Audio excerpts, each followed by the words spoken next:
Right, so it's been 1 year since I last did this objective personality video typing assessment. Here we are again. Why am I making this video? Well, a couple of reasons. Firstly, I think the questions are an interesting set that provoke a bit of internal reflection, external reflection. So overall, I find them to be, at least at this particular stage, indicative of some form of baseline wisdom I can compare myself to. So what I'm doing is I'm intending to every year answer the same set of questions. It's a time capsule for me, and I think for the community it's a way of offering a contribution that may motivate others to either ask these questions of themselves the first time or even instigate this type of continual baseline reflection. So I've been thinking maybe for the past 3-4 months that this is something I really wanted to do, and in the build up to it, I've tried my hardest not to actually think about the questions too much. Not because I'm trying to flavor the outcome of this video. I just haven't tried to think about it because I've been occupied with other things. A lot of changes in 2019, and I just thought it'd be interesting to see how I'd go winging it in a degree since I did that last time. But I dare say in the future there'd probably be a lot more thought behind these questions in general, or possibly even a new wave. I've also got the intention of, if my kids are interested in the future, of getting them to do some sort of similar chronicle and partner as well. I just think it's a fascinating way of saying, well, this is where you were yesterday. Today, some things have changed, and where has that thinking shifted towards? Quite fascinated by this. So the very first question is, what is your average day, week like? Okay. I think, oh, actually, I need my customary glass of red. For anybody interested, this is a Pinot Noir from Yarra Valley, which is in Victoria, Australia. It's okay. It's okay. Look, I won't detract too much with tasting notes or whatnot, but it's of a style that I'm just not too keen on. Not the Pinot Noir itself, just the characteristics of this version. Anyway, average day, week like. Okay. I think this is an interesting question, but the concept behind it hasn't changed, and that's on a day-to-day basis, week-to-week basis. There's a lot of structure in our life, and we've had to implement a lot of formalized structure so that we can start reaching the type of balance that we're seeking. You know, as I'm getting older, as life has changed, I thought it'd get it easier, but if anything, all it's shown is that there are more directions that you get pulled in, and there's an element of sacrifice, compromise for all those directions. But what I'm finding is I still want to stay actively engaged with many of these pursuits or interests, and the only way I've been able to find some sort of balance is through structure. So yeah, of course, you know, I'm a normal person. I've got to, I need to work to buy, you know, for the mortgage, etc. You know, like 99% of people in this world, and so 1/8 of my day is taken away with working. But you know, not to be too corny, there's an interesting quote. I think it's if you find something you love doing, you never work, and definitely 2019 was a period where I thought to myself a lot about that, not that specific question, but the notion of it, in the sense of you know, accepting, okay, well, I want to produce an income. How can I do that and make it the most enjoyable experience possible?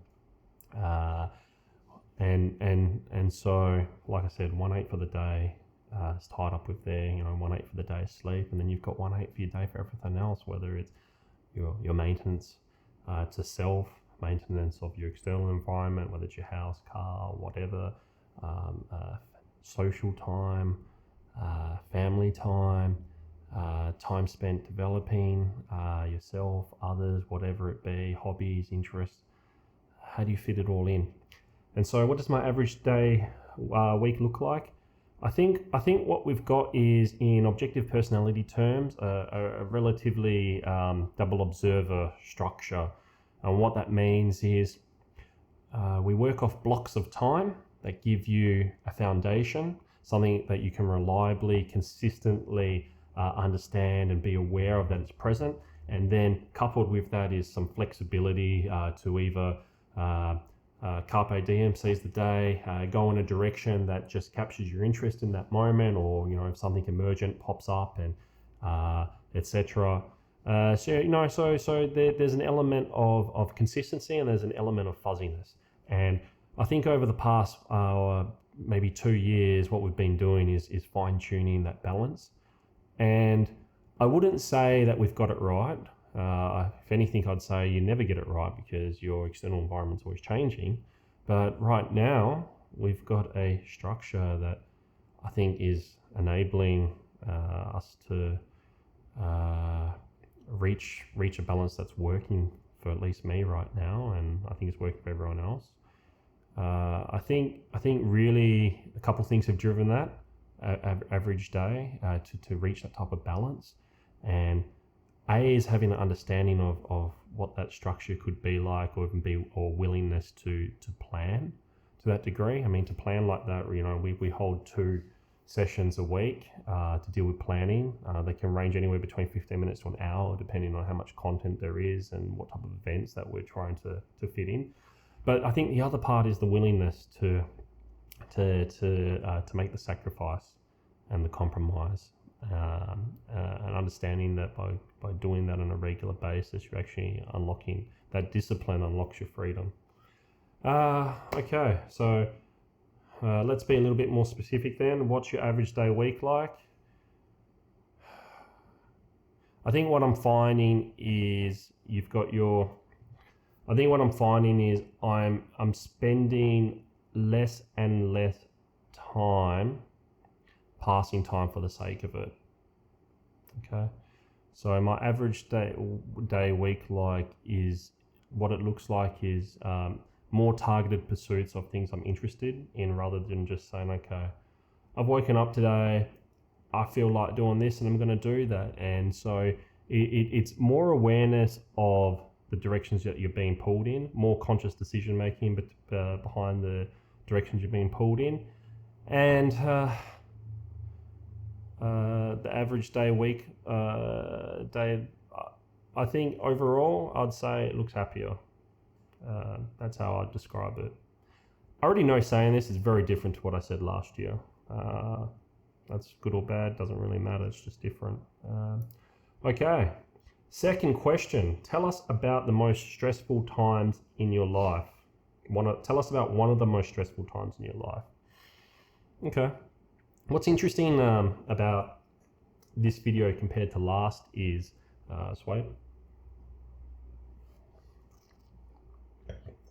what's different about this video compared to last is the willingness to be vulnerable in public. Last year, actually, you know what? Let's be flexible. I'm gonna use this example as one of the most stressful times. Because thinking about it, I wasn't stressed in that moment, but just running through it now, I realized it actually was quite stressful. And so when I was making this video, I had 1 year ago, I deliberated for a long time whether I wanted to actually do a objective personality typing. And for me, it wasn't a money decision, even though I never had actually invested money in the typology realm. It was more I'd been used to coming to my own determinations. I didn't really think I needed a third party. B, I think, and this is probably the stronger determination, I probably didn't want to leave the outcome of someone reading me based on someone else. So I think I sold myself a tale of take control of your own destiny. And so, there might have been like a 3 to 6 month period where I had worked through, okay, do I want to do this video? And then when I did the video, I was like, okay, I'm doing this. Maybe I should go all out. And the question became, when I make the video, do I make it private, as in only objective personality receive it? Do I make it semi-private in the sense of, do I provide access to the community of objective personality people to view the video for their interest? And so that would be an unlisted video on YouTube, or do I make it public? And so I wasn't sure what I was comfortable doing when I made the video. And even now I can tell I'm slightly uncomfortable because suddenly I've just crossed my legs. That's interesting. But regardless, whilst I made the video, I made a conscious decision that I'd make the video public. But at the same time, I also found myself quite reserved. So as we all do, I was speaking in code for things only I would understand. And even though in the last question I just answered, some of the stuff would be vague, the reason I kept it vague is not because I'm unwilling to share. It's because in the end, the activities I do in my day-to-day life hold no meaning to you, the viewer. So that's why I've just talked about it as a loose concept. However, going back to this, so I found it very stressful of whether I wanted to be vulnerable, whether I wanted to allow myself to show a side of myself that perhaps even people close to me had never seen, and so that was quite stressful. And then what I found is by releasing that video, my fears didn't come true. I think it's not that I thought the world revolved around me, but I think I always had this underlying suspicion that one day these things would be used as ammunition against me. The classic case of, someone becomes president, or even think of Kevin Hart with the Oscars last year, 2019, and a lot of the flack he caught for comments made 10 years ago, and they may or may not be a reflection of the person he is today, but certainly part of the journey.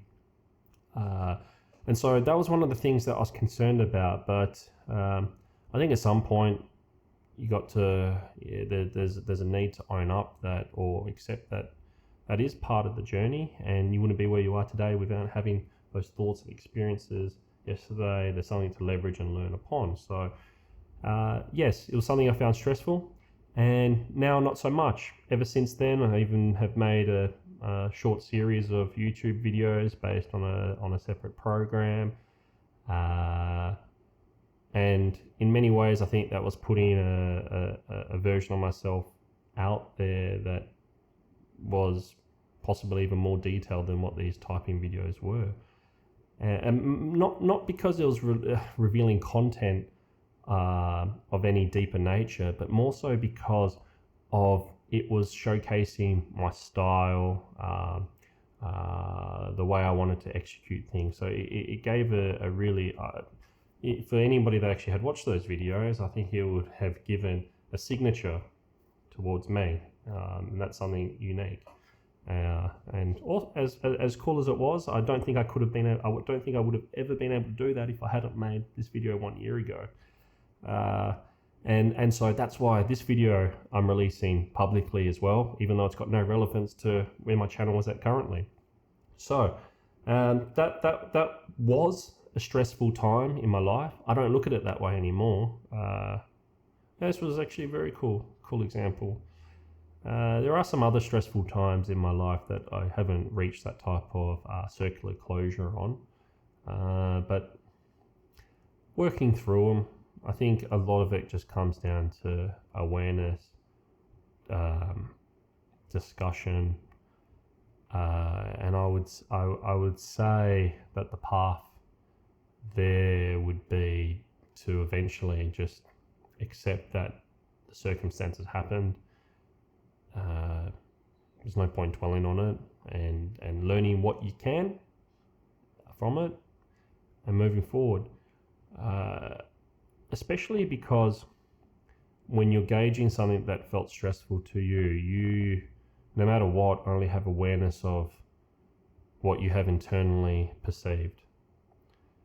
And I don't mean that in the sense of cognitive functions as in SI or NI, I mean it as in your internal sleep world can only process what you've externally gathered and internally processed.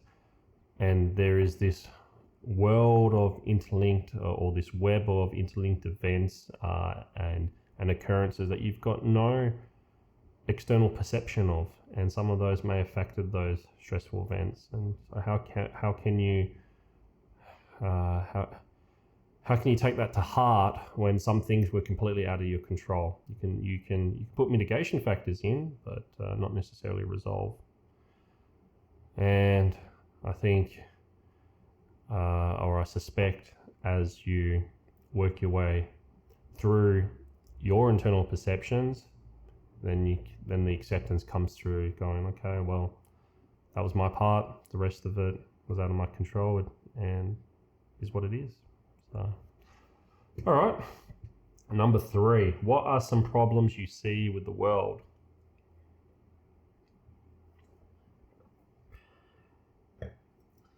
I think this is a tough question. Excuse me, I'm just gonna check my phone for a second. Okay. I think this is a really difficult question, and the reason that is in many ways where we are today is the most abundant, relaxed, carefree, stress-free environment that humans have ever lived in. We've got, if you think of Maslow, the core needs of humans for majority of the population are sorted without losing sleep. And when you look at it from that point of view and even contemplate what life could have been like 100 years ago, 200 years ago, are there problems in the world today? Of course there are issues or items that everyone takes issue with, or there's a world where we prefer things to perhaps be stacked more in our favor. But are those actual problems, or is that isolated to what we want? If there's a literal problem for today, it's probably the relevance of could life end tomorrow? There's so much conjecture in the climate change discussions, whether it's man-made, slight geometrical differences with proximity to the sun, amongst other things. But fundamentally, even if life on planet Earth vanished tomorrow, is that a problem with the world? Maybe not. Only if you think from a human point of view. So are there problems with the world? No, I don't think there is problems with the world. I think the problems more lie with how we choose to interact with the world. That's my answer. That's on many levels, whether it's a human to human point of view, human to environment. There's what I'm starting to internalize and truly believe is I used to at least hold the notion that the world needs more understanding. And whether I vocalized that in the last video or not doesn't actually matter. I thought that the world needed more understanding of people's motives, but I'm genuinely preferring what I used to find corny, and that's the world needs more compassion, because I think the compassion is a deeper layer of or an action-oriented version of understanding.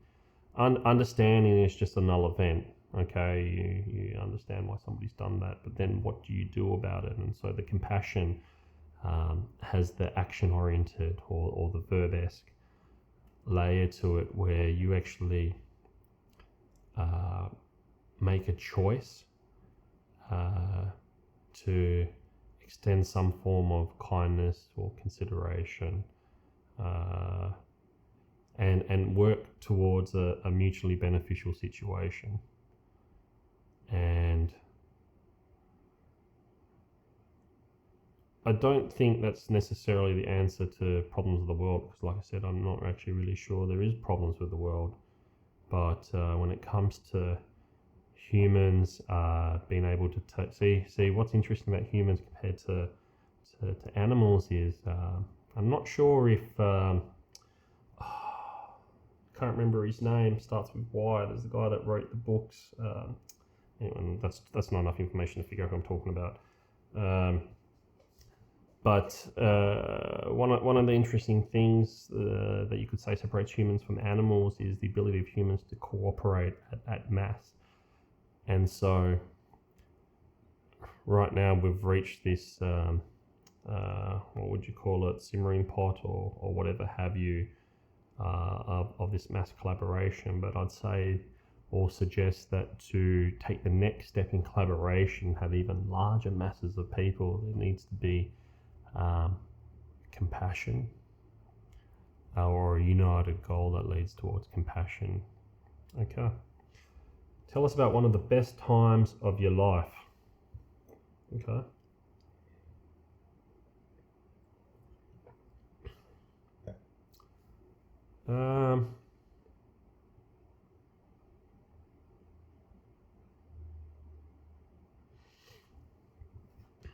What do I look back at joyfully? I think truly the best part is now. I hope one day that I'll be able to truly believe that the best part is always now, this present moment. But I think when I say right now, I mean as in literally this portion or chapter in my life. I think is the best. In the sense of it's the most balanced. It's for me the least amount of internal sacrifice. I'm a lot more conscious about choosing to do things that I want to, and when I want to help people, it's because I want to. And so right now, yes, there's still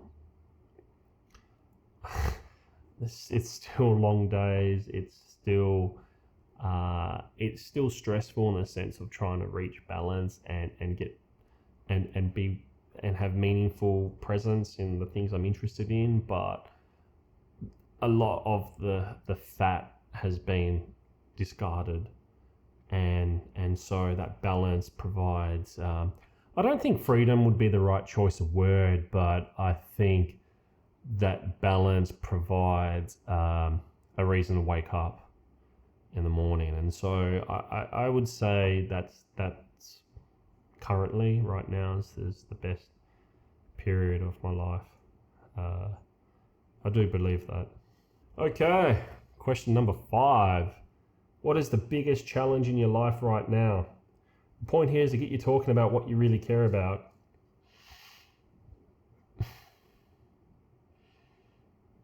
I think there's a series of targets that I've set for myself between the next 3 and 6 months that are challenging. But I think what is set above that is the why behind why those goals and targets are relevant. So I think then the biggest challenge right now is the vision. Not having a vision, not having an idea for 5 years. I think I'd like to think that anybody could sit down and say, okay, in 5 years' time, I would like it if the world looked like this. Whether that was really self-centric or externalized, doesn't really matter. I think everyone's got that capability. The challenge, though, that I believe is, does that vision you hold actually align with you as a person? Is that vision not coherent enough, but so in tune with your values and beliefs that you'll ride through it? And I'm not talking about being fanatical in the sense that fanatical may lead to an understanding that you don't question those beliefs, or that in OP speak, you're not willing to consume more information to provoke understanding of that belief. But I would say, at least with what I've been working on for at least the past 6 months, like I said, it's easy enough to say, oh, okay, I'll give you an example, a small one. When I said I wanted to make YouTube videos, I had a goal behind it. I wanted to connect with 1,000 true fans, and that was planting a seed for some future business interests. I wanted to meet some, or start gathering a circle of people that were interested in the same type of things I was, so that when I was ready to release the type of things I wanted to, there was already a group of people willing to either provide feedback in it or participate. And through that goal, I said, okay, I'm going to make 2 or 3 YouTube videos a week. And, oh my goodness. I have no doubt it can be done as a one-man operation, but at what sacrifice does it come at? And this is where I'm getting at. At some point, you can have as many goals, dreams, visions that you want, but are you willing to make the sacrifice to turn it into reality? And that's where, if that vision is actually truly aligned with you as a person, spirit, whatever have you, I think it's much easier to be conscious about making that sacrifice. And whether you make that sacrifice or not will depend a lot on what your circumstances are at that point in time. So I think that's the biggest challenge in my life, and frankly, I don't think that will ever change. I think, I wasn't expecting to say that. Okay. What would your ideal life look like 10 years from now? Okay.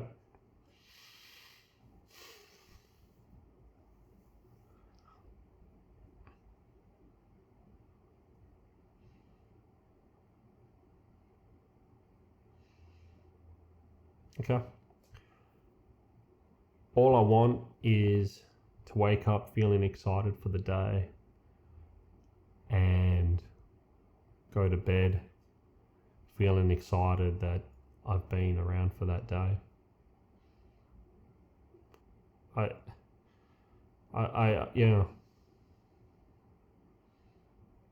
Meaning.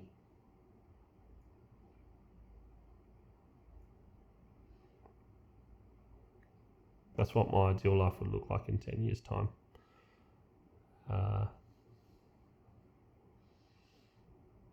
And then everything else that surrounds it is, and all the events that happen is part of that process towards feeling that excitement.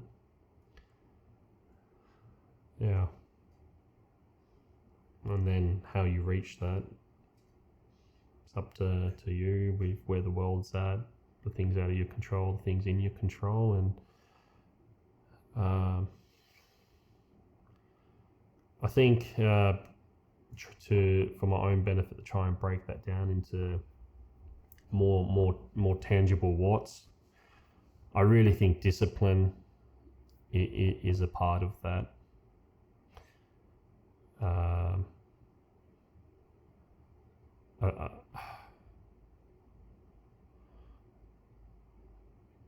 The reason I'm hesitating to talk is because I'm pondering for myself. Okay, if that actually is my goal for in 10 years' time, how do I start breaking that down into steps that I can follow? And I don't think it's about minimalism. Look, all good to people that believe in minimalism. I personally see that as a form of sacrificing, compromise. And if that balance works for you, great. I think I'm really starting to see the world more as balance. You've got your extremes, your overindulgence, your minimalism, true minimalism, and then you've got your balance where, you know, the percentages will change for every person. And this is something I need to think about more. So that was a great outcome. How do you become? Well, I guess I can't stop myself thinking about this one. So I think one of the core constraints with this question is the time frame. 10 years. There shouldn't be a time frame. Why can't I live my ideal life tomorrow? And there is no reason why you can't. You know, the 10-year thing. I remember when Objective Personality gave me the audio recording when they had digested my type, etc. And so this 10-year question was designed to decipher your utilization of introverted intuition, your pattern recognition to foresee in the future. I think the question is somewhat flawed, actually, because again, why can't you have your ideal life outlook tomorrow? And whilst I recognize maybe this is a good example of T versus TI in the sense of, from a TE point of view, this is a question that for maybe 95% of the population, it will determine or show some insight into utilization of NI. But from the TI point of view of is this universally applicable as a question of logic? I don't think it is. I don't think it is. If anything, what it's showing is how perhaps what it's showing is how socially or culturally inhibited your mind has been, bashed on the head.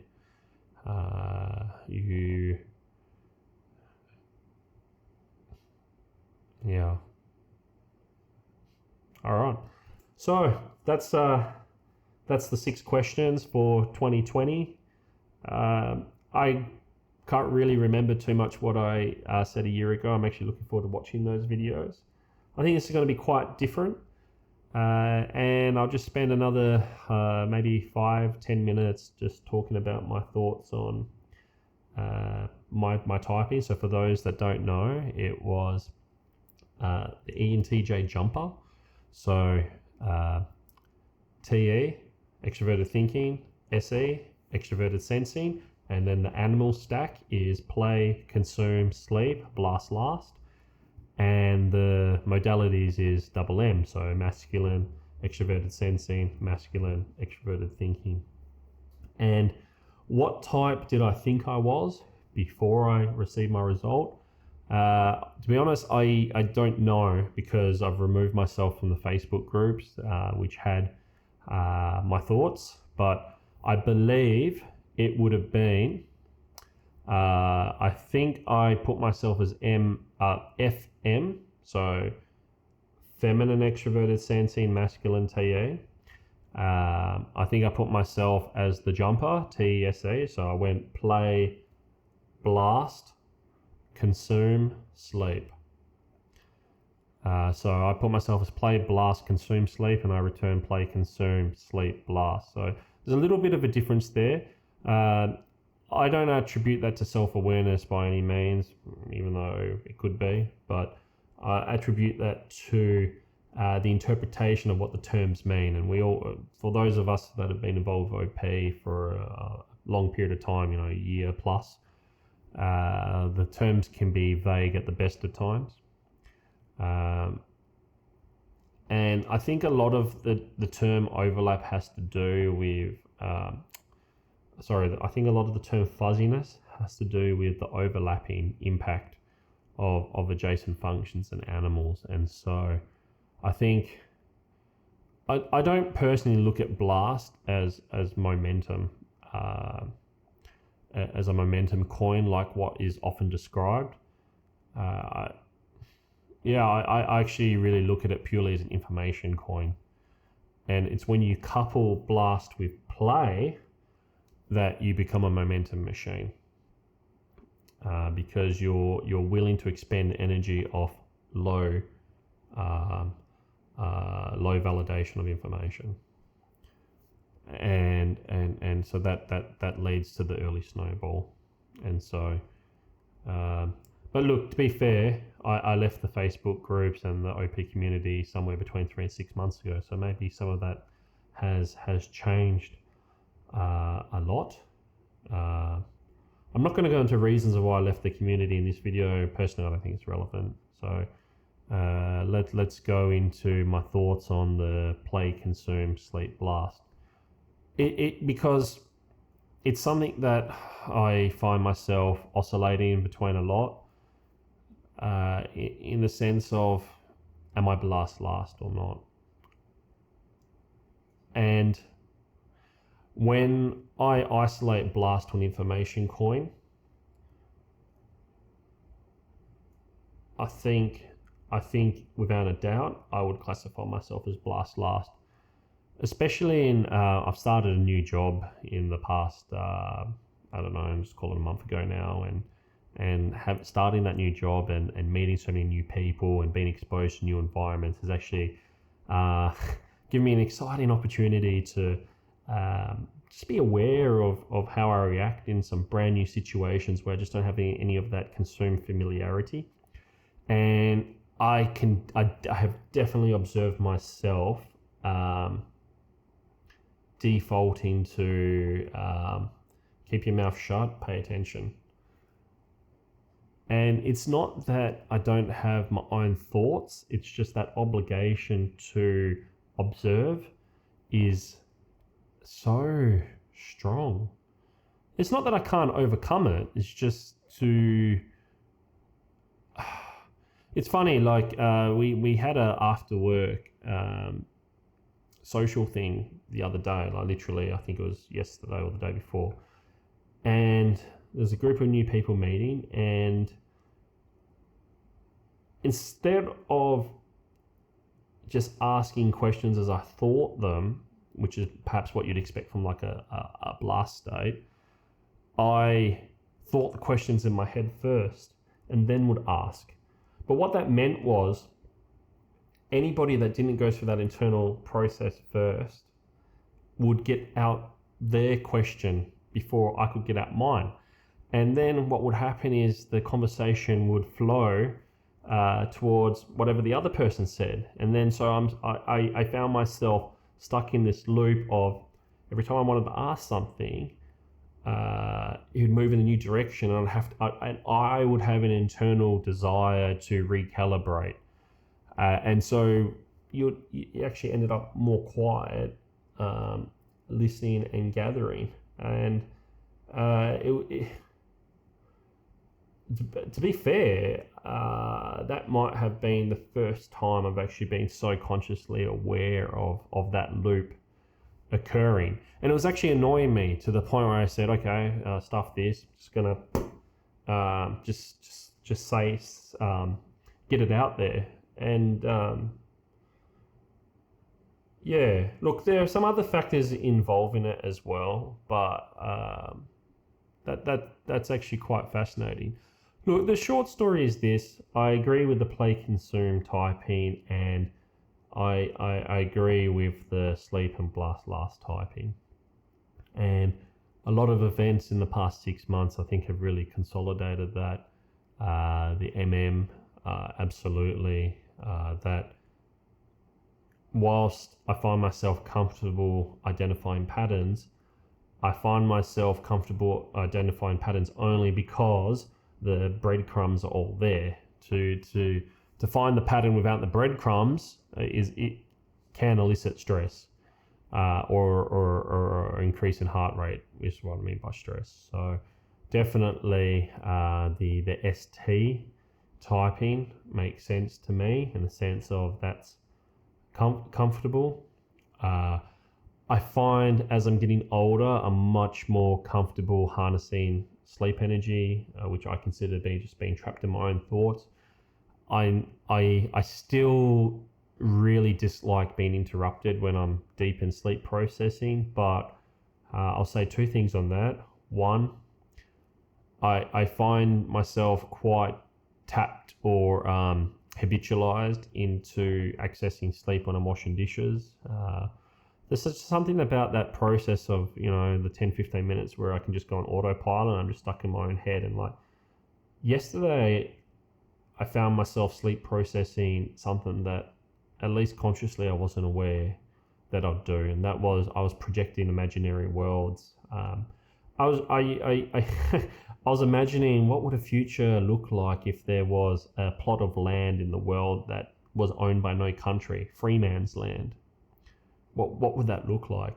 Got no idea why I was contemplating that, but to me, I raise this because I think that's a great example of NI-FI, sleep energy. I'm just, that simulation of a future is just based on some patterns, extremely loose data. It's definitely more pattern focused. And this world that I'm projecting was FI derived. So I think that's quite interesting. And that was the two things. One, I'm accessing sleep more often, and two, what I'm accessing I think is more. I'm allowing myself to be more, I suppose, creative in the sense of not bound to a reality that I know. And I think that's great. And I can also definitely see that some people have said to me when I was doing like specific blast videos as practice, etc., that, your blast is actually half decent, and maybe it's because you're a jumper, so you still have access. There's all these ideas and notions, nothing really formalized. They're like, your normal ENTJ wiring, you should have access to your NI if you follow like the MBTI, Jungian stack, etc. I don't think Jungian, that's a mistake.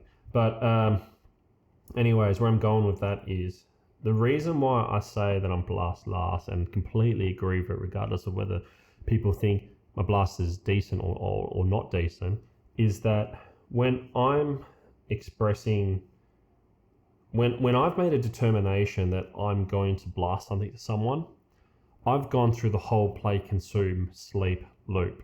So I've taken in other facts. I've also gathered in facts I think are relevant, and I've internally received a meaning from it. So when I share my blast, my expectation is that other people can gather what I've told them, gather what they know, and come to the conclusion, and it will match mine. And that's something I recognize and realize now. And I haven't reached the point yet where I've been willing to push myself to go, okay, I need to fill in more blanks for people, or say, not just say, look, this is relevant, or this is the answer. I need to actually be able to detail what essentially in a project or scope evaluation term, what it is or what would work to improve my blast is to be able to, in a SI or dot point format, express these are my underlying assumptions. Okay, so here's the problem that we're trying to solve, or here's the underlying assumptions, and when you combine those two together, this is my outcome. And whereas with my type of blast last, I'll just jump straight to the outcome. Here's the problem, here's the outcome, and expect everyone else to be able to join me on the path to figuring out the underlying assumptions. And that's just not true, and it's not a fair expectation of others at all.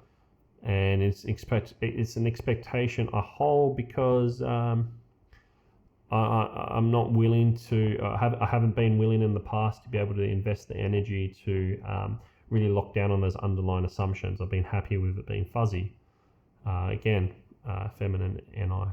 So I'm happy I did this. I hope that the community finds this offering useful for those that may want to get typed in the future, or even consider themselves some form of ENTJ, or questioning cognitive functions. Interested to see what Blast looks like. But most of all, for those that have been typed, I really hope that for some of you out there, this you might find this of inspiration to consider implementing. So I've actually enjoyed it more than I thought I would. I've been looking forward to this for, I don't know, 3 months or whatever have it be, and I'm really glad.